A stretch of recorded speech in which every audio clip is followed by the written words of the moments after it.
বিহারে আর কয়েক মাস পরেই নির্বাচন, আর এই নির্বাচনকে কেন্দ্র করে বিহারে এখন চলছে এসআইআর অর্থাৎ স্পেশাল ইন্টেন্সিভ রিভিশন। তাতে দেখা যাচ্ছে প্রায় 52 লক্ষ ভোটারের নাম বাদ চলে গিয়েছে, এটা নির্বাচন কমিশনই বলছে। আর এই 52 লক্ষ ভোটার এরা কি 2024 সালেও ভোট দিয়েছিল? কারণ নির্বাচন কমিশন বলছে হয় এরা কেউ মারা গিয়েছেন বা অন্যত্র স্থানান্তরিত হয়ে গিয়েছে। প্রশ্ন জাগে, তাহলে এই ভোটারগুলো এই জাস্ট এক বছর আগে যে লোকসভা নির্বাচন হলো, সেই লোকসভা নির্বাচনে কি অংশগ্রহণ করেছিল?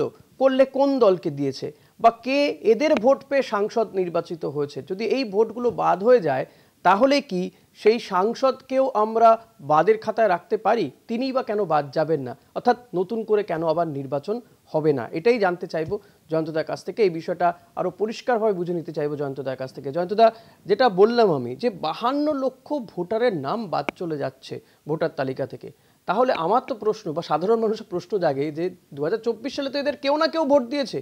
52 লক্ষর মধ্যে যদি 50 লক্ষ, 10 লক্ষ, 20 লক্ষ ভোট দিয়ে থাকে, যে সাংসদ নির্বাচিত হয়েছে তিনিই বা কেন বাদ যাবেন না? মানে এটা একটা মারাত্মক ঘটনা ঘটে গেছে। মানে এটা বিরোধীদের জন্য, মানে বিজেপি বিরোধীদের জন্য এটা একটা সাপে বর হয়ে গেছে। কেননা এটা বিরোধীদের হাত শক্ত করার জন্য তো শাসক দল করেনি। কেননা এই যে রিভিশন, এই যে ইন্টেন্স একটা রিভিশনের কথা বলা হচ্ছে যে প্রকল্পটা, সেই রিভিশনটা কিন্তু নির্বাচন কমিশন জানিয়েছে যে এটা নতুন কিছু নয়, এটা সারা বছর ধরেই হয়। এটা একটা রুটিন সাংবিধানিক প্রক্রিয়া। দেখতে হয় যে ভোটার তালিকার সবসময় কেউ বাদ যায়, কেউ ঢোকে, এটা তো একটা রিভিউ করার ব্যাপার। কিন্তু বিহারের নির্বাচনের একদম মুখে, অন্য কোনো রাজ্যে নয়, বিহারেই কেন শুরু হলো? এটা তো আরো আগে শুরু করা যেতে পারত। তাহলে এটা একদম ভোটের মুখে, তাহলে ভোটের মুখে তো বরং তাড়াহুড়ো হয়। একটা সার্ভে করতে গিয়েও আমরা দেখেছি যে একদম ভোটের মুখে করলে মানে এটা অসুবিধা হয়, প্রত্যেকটা ঘরে ঘরে যাওয়া, তাদের সাথে কথা বলা। কিসের ভিত্তিতে বাদ দিচ্ছে, কিসের ভিত্তিতে দিচ্ছে না, এটা একটা প্রশ্ন উঠে গেছে। দ্বিতীয়ত, এই প্রক্রিয়াটাতে মানুষকে কতটা মানে আর কি সংযোগ করা হচ্ছে আর কতটা হচ্ছে না, তার যে মানে আর কি বাস্তব চিত্রটা, সেটা বিরোধী দল যারা আছে, এখানে সর্বদলীয় কোনো বৈঠক ডেকে প্রত্যেকটা দলকে রাজ্য স্তরে, বিহারেও সেটা তো হচ্ছে না। নির্বাচন কমিশন অনেকটাই ইউনিল্যাটারালি কাজটা করছে। বিরোধীরা যখন অভিযোগ তুলছে তখন বিরোধীদের সঙ্গে নিয়ে তো অপারেশনটা হতে পারে, কারণ এটা তো একটা গণতন্ত্রের প্রক্রিয়া। নির্বাচন কমিশন তো কোনো রাজনৈতিক দলের সংস্থা নয়। নির্বাচন কমিশন সমস্ত দলের সাথে নির্বাচন পরিচালনা করাটাই তার কাজ, এবং নির্বাচন কমিশন একটা ইউনাইটেড নেশনের মতো।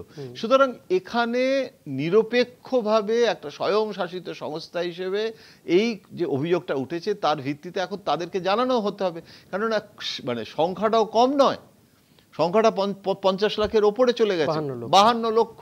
এখন এই 52 লক্ষ ভোটার, 52 লক্ষ ভোটার মারা গেছে, এটা তো হতে পারে না। 52 লক্ষ মানুষ তারা 2024-এ ভোট দিয়েছে এবং এখন তারা মৃত, এটা তো নির্বাচন কমিশন জানাচ্ছে না আমাদের। আচ্ছা, তাহলে যদি মৃত না হয়, তাহলে তারা জীবিত যদি হয়, তাহলে 2024 সালে 52 লক্ষ যে ভোটারের নাম আছে তারা যদি ভুয়ো ভোটার হয়, তাহলে 2024-এ এই ভোটারদের কি ভূমিকা ছিল? তারা ভোট দিয়েছে না ভোট দেয়নি, সেটা তো এখন অনায়াসেই রেট্রোস্পেক্টে তদন্ত করা যায়। কেননা তুমি যখন 52 লক্ষকে তুমি এক লপ্তে বাদ দিয়ে দিচ্ছ, এবং বিরোধীরা বলছে যে এই বাদ দেওয়ার মধ্যে রাজনীতি আছে। কেননা এটা তো খুব সহজেই বের করে নেওয়া যায় যে কারা কারা, যেরকম ওই যে হিমন্ত বিশ্ব শর্মা বলেছে যে প্রথমে বাঙালিদেরকে আইডেন্টিফাই করে নাও, তাহলে বাংলাদেশিটা করতে সুবিধা হবে। এখন যদি কেউ বলে যে প্রথমে যত যাদব আছে সেই সমস্ত যাদবদের ভুয়ো ভোটার থেকে যদি আমরা বের করে ফেলি, তাহলে মোস্টলি যাদবরা বিজেপিকে ভোট না দিয়ে লালুকে দেবে, কারণ ভীষণভাবে স্ট্রং কনসলিডেটেড কাস্ট ভোট হয়, তাহলে তো তাদেরকে অনায়াসে বাদ দিয়ে দেওয়া যায়। এটা আমি একটা তর্কের খাতিরে বললাম। কিন্তু এই জিনিসটাকে যদি দুধ কা দুধ পানি কি পানি, হিন্দিতে একটা কথা আছে না, তো এটা নির্বাচন কমিশন বিজেপির সমর্থন নিয়ে, শাসক দলের সমর্থন নিয়ে দুধ কা দুধ পানি কি পানি কেন করে দিচ্ছে না?